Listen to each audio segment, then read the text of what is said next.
Salutations, j'espère que vous allez bien. Je vous retrouve pour une nouvelle vidéo consacrée à PHP. Alors, juste un petit disclaimer, on va dire, ou juste une information avant de commencer cette vidéo.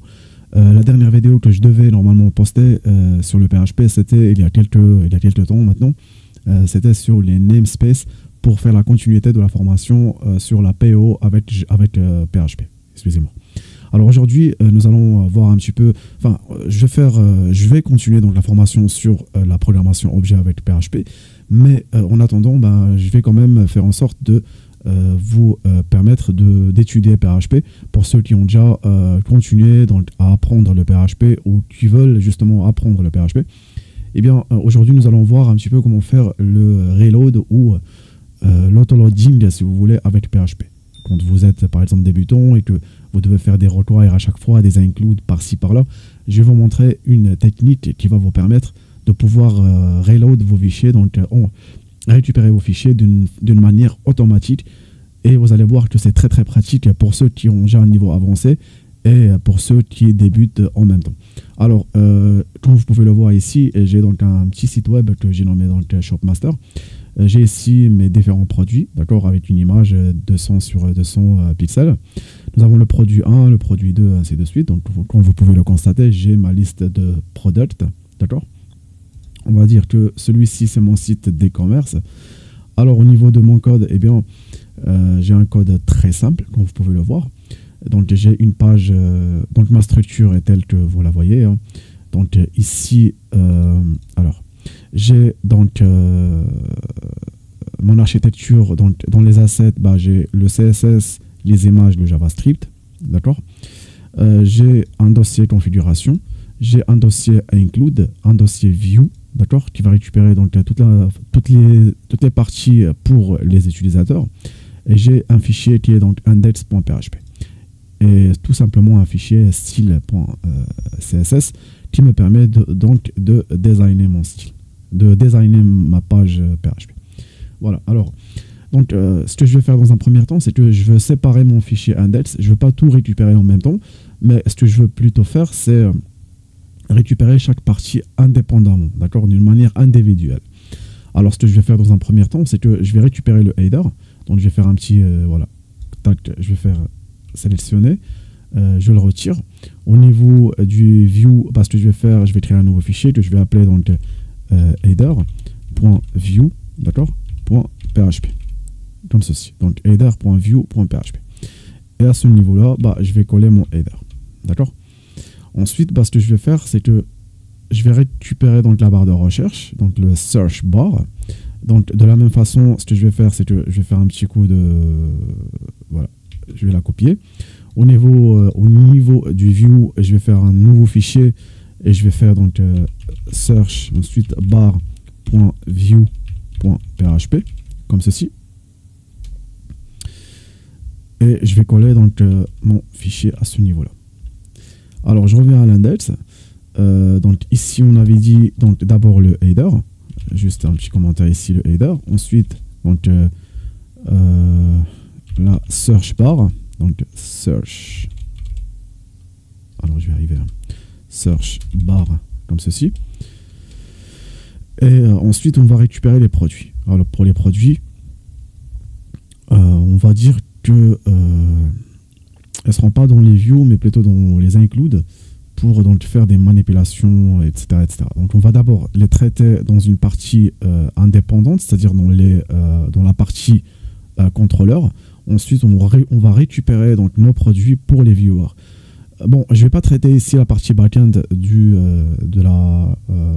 coding ou codage du produit. Donc, on ne va pas traiter de base de données, ni rien du tout dans cette vidéo, mais tout simplement, je vais vous montrer comment les récupérer d'une manière dynamique. Alors ici, je vais donc récupérer donc la section produit, d'accord. Donc la section produit, je vais donc la copier tout simplement. Donc je vais récupérer ici la section produit, section product, tac. Et ensuite je vais créer un nouveau fichier que je vais appeler donc juste product.view.php, voilà, comme ceci. Et je vais coller donc ici mes produits, ma section, comme ceci. Et ensuite, bah, il me reste le footer. Donc ici, on va dire donc product pour ne pas m'y perdre. Donc product, voilà, comme ceci. Et ensuite, nous avons le footer. Donc le footer, je vais voilà, créer un nouveau fichier de la même façon que précédemment et dire footer et ensuite point view, d'accord, point php. Voilà, comme ceci.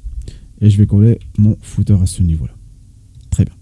Maintenant, mon index, ben, il comporte rien du tout, comme vous pouvez le voir.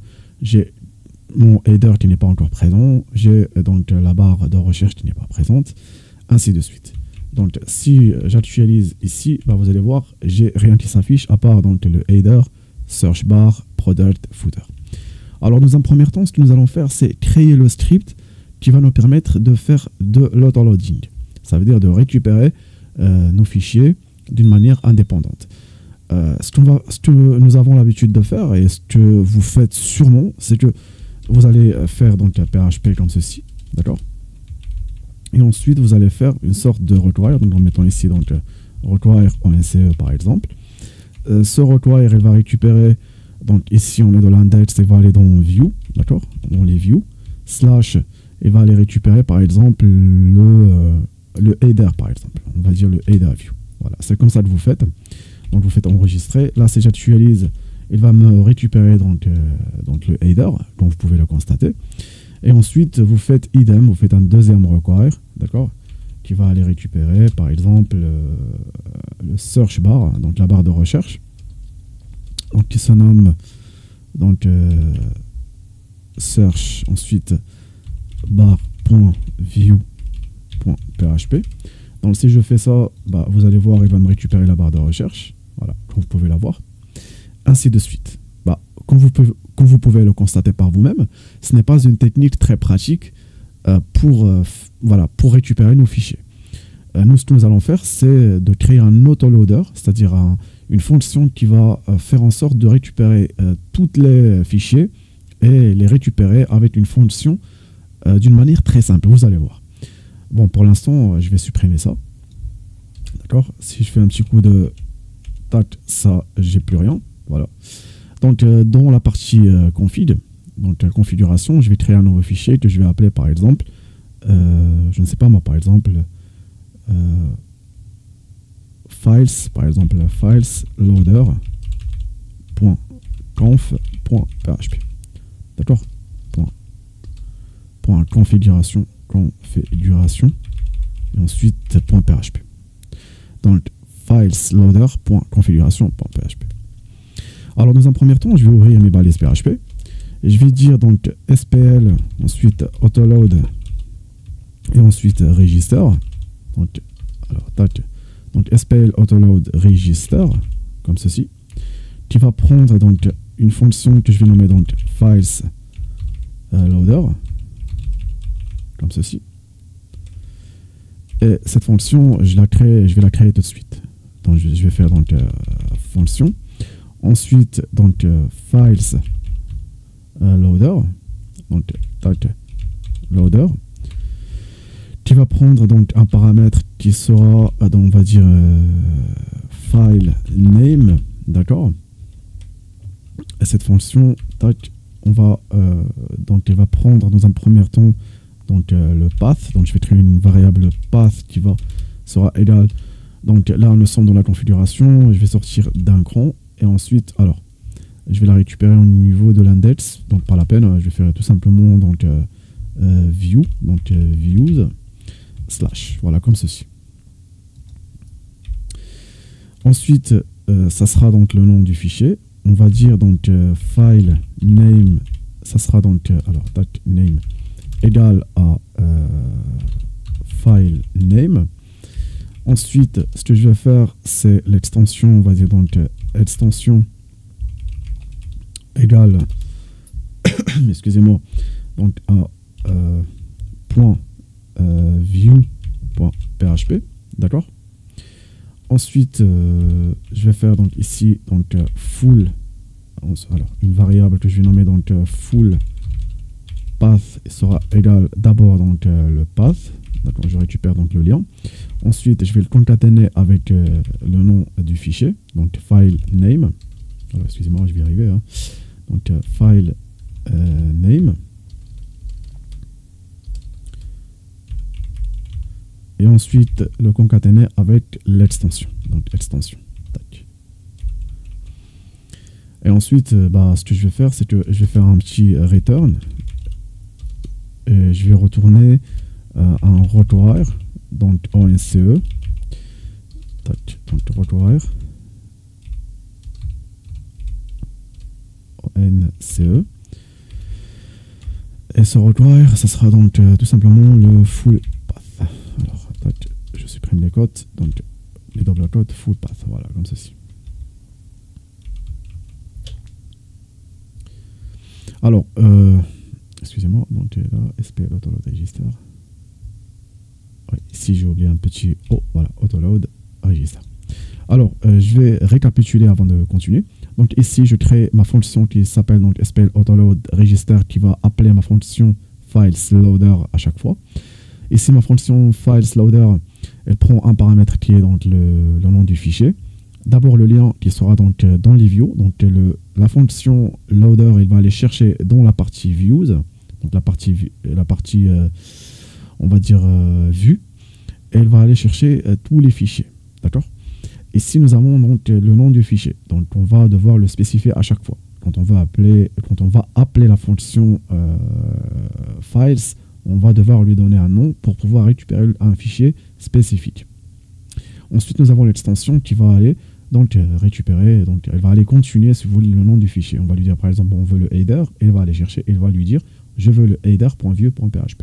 Ça, vous pouvez le faire avec les fichiers view, mais dans la partie contrôleur et les modèles, ainsi de suite. Vous pouvez l'appliquer sur n'importe quelle partie de vos scripts. Alors, je fais enregistrer au niveau de l'index.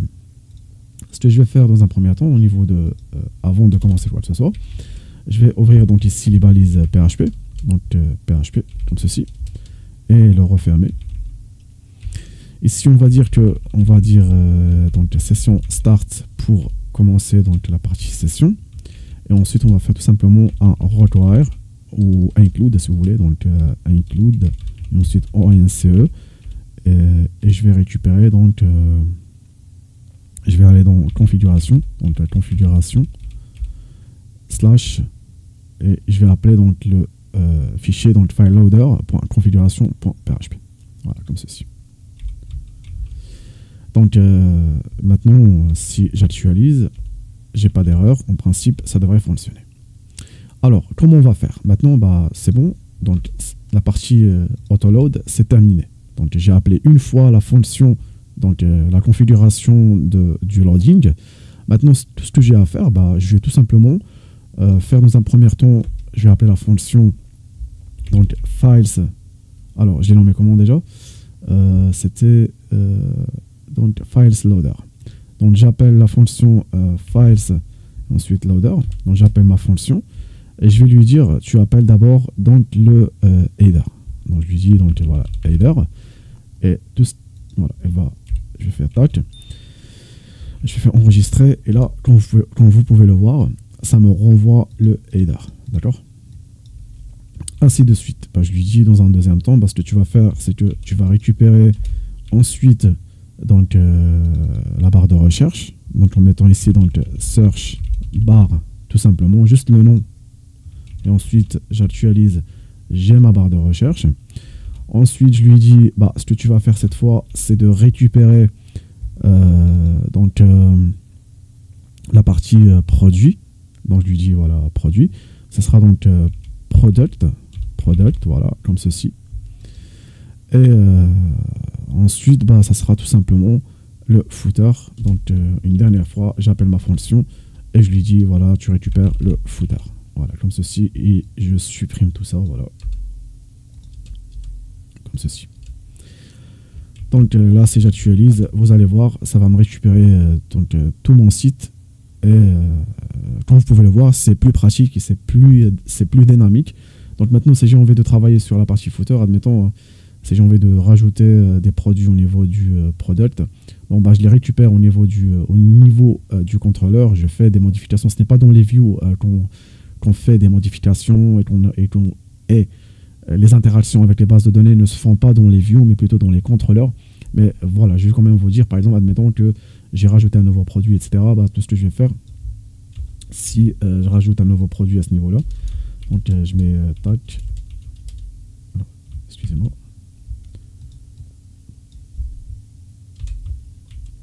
Voilà, comme ceci. Ici, je mets par exemple, tac, je modifie juste les prix. Voilà, tac, juste les prix pour... Donc là, si j'actualise, vous allez voir, ça m'a rajouté donc les 3 produits. Et mon index, elle reste inchangeable. D'accord? Donc je peux interagir avec le footer séparément. Interagir avec le header séparément. Si j'ai envie de rajouter par exemple une nouvelle section. Alors, tac, je vais juste faire un petit copier. Je mets ici par exemple panier. Ensuite, je vais mettre par exemple catalogue, juste pour le fun, catalogue. Ou ensuite, je vais rajouter par exemple juste par exemple login. Tac, login. Hop. Voilà. Donc si je fais ça, je reviens sur mon site, j'actualise et vous voyez que ça m'a rajouté catalogue et login. Voilà, j'espère que vous avez compris le principe de l'autoloading. Vous voyez très bien que c'est beaucoup plus pratique de travailler ainsi, d'accord, de créer une fonction qui va faire donc de l'autoload. Là, j'ai tout simplement spécifié donc la partie view, mais on peut très bien faire passer 2 paramètres à notre fonction loader. Et comme ça, bah, ça sera le premier paramètre et ensuite le dossier où il va aller chercher. Donc, soit je lui dis, tu cherches par exemple le footer dans la partie view ou le footer dans la partie contrôleur et tu me le récupères. Voilà. Et ça peut aller très loin avec 3 à 4 paramètres, ainsi de suite. Voilà, j'espère que mes explications ont été claires. Je ne l'ai pas mentionné dans la première vidéo, mais je vous laisserai avec le sponsor de la vidéo. Si vous avez décidé de prendre un petit abonnement, n'hésitez pas à cliquer sur le lien qui se trouve dans la description. Ça vous permettrait d'avoir une petite somme en réduction par rapport à votre abonnement et de me soutenir par la même occasion. Ceci étant dit, j'espère que mes explications ont été claires pour vous. Si vous avez des questions, n'hésitez pas à me le faire savoir dans l'espace commentaire. Je vous aiderai avec plaisir. Sur ce, je vous dis à très bientôt pour une prochaine vidéo.